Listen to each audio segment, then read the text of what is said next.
from Start at Home, and today for Make It Monday I am going to show you guys how to make a fun boho inspired wood sign.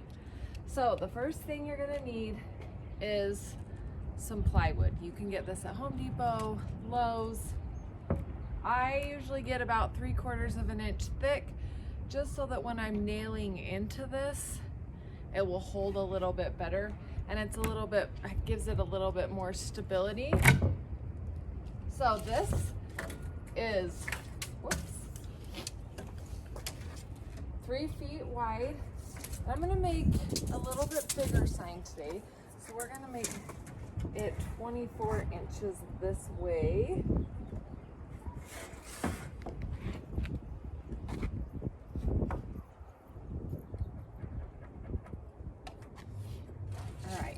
Now that we have it marked, I'm going to use my table saw to rip it down.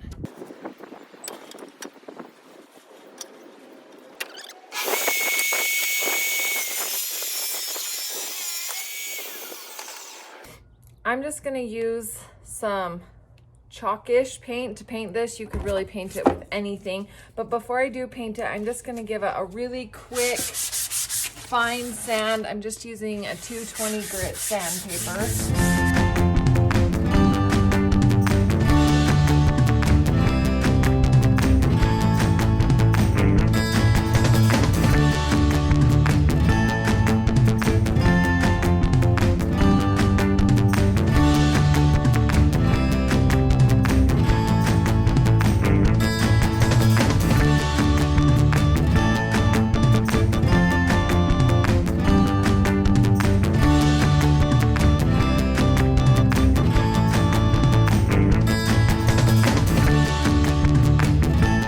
While the white paint is drying, I am gonna get my strips of wood ready. So this was from a demo project that we did. We tore out some old oak, solid oak flooring, and it was all just going to the dump. So I threw some in the back of my car for a later project. So I'm gonna use this today. So what I'm gonna do is I'm just gonna rip it down and clean up both of these edges. You could also do this with pine or any sort of wood that you buy from Home Depot or Lowe's, or really any wood. I'm gonna rip them down to 1-inch strips.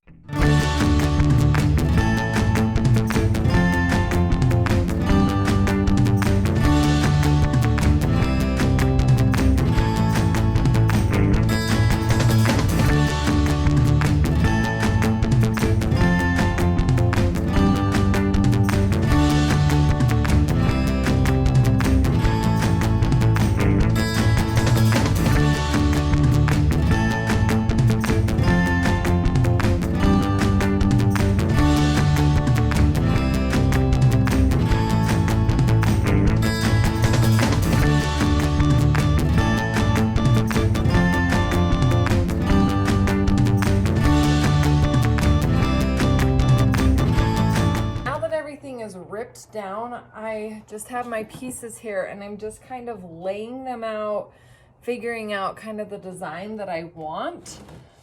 So this is an asymmetrical, nothing has to be spaced right, and it'll actually look better like that. So I've just put my pieces down here, and can you see that? Maybe I'll move you.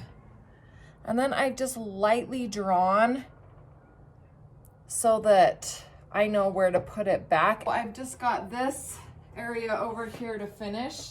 So this is going this way. This one, piece is actually gonna go this way. And then these guys are gonna come this way. So we'll have a lot going on, but I think it's gonna work out really good. And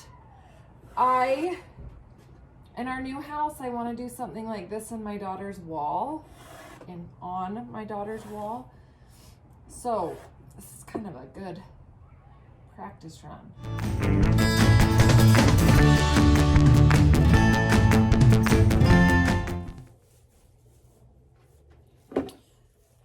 Now that I've got everything all laid out, I'm going to use Rapid Fuse to glue this all down. So I still want to kind of clean up back here and get rid of the lines, but I don't want to move all of this without, you know, and mess it all up. So I'm going to start with my big main piece, add some glue and make sure that I get that on there right. And then I'll work from there.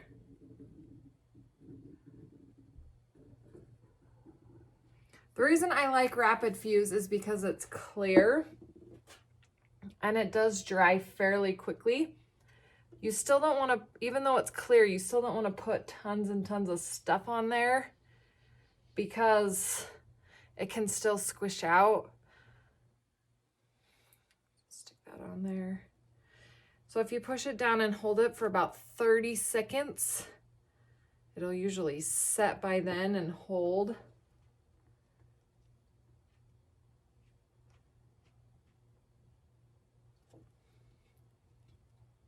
See, I'm gonna pull it hard, but it's set and in place.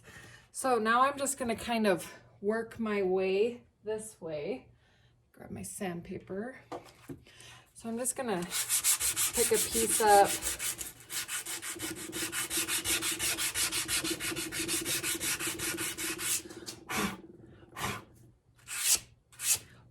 Make sure it looks good under there.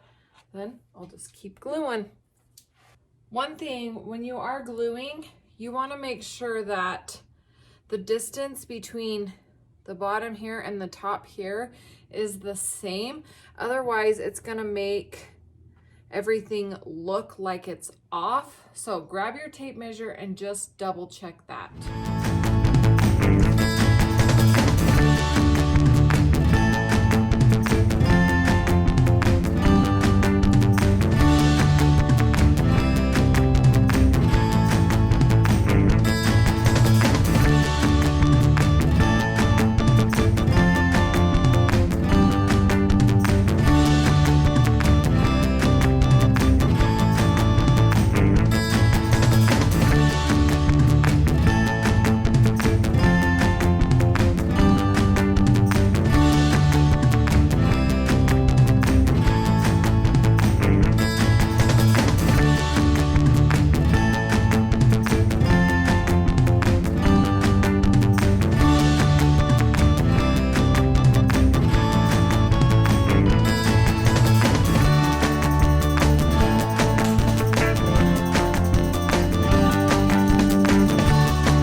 Now that everything is nice and dry, I'm actually going to flip this over.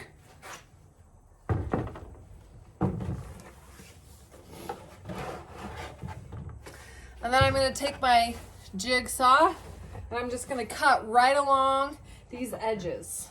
You want to make sure that your blade is all the way up against the edge so that you get a nice clean finished line.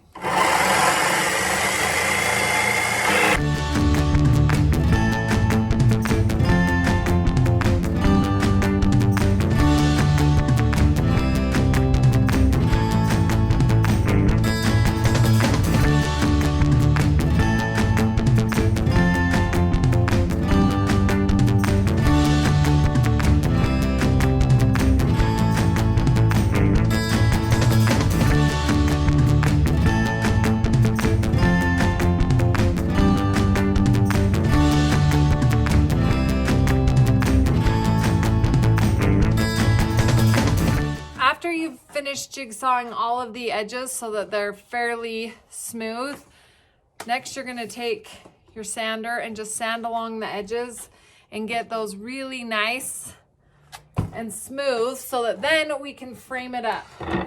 So I'm using the same oak that I used for the wood in here for the frame. So I've cut this, the length, which is 3 feet. And then I'm putting this down here. So I cut it 3 feet and a 3/4 inch so that these can overlap just a little bit. Can you see that? So now I'm just gonna nail these all on and we'll call it good.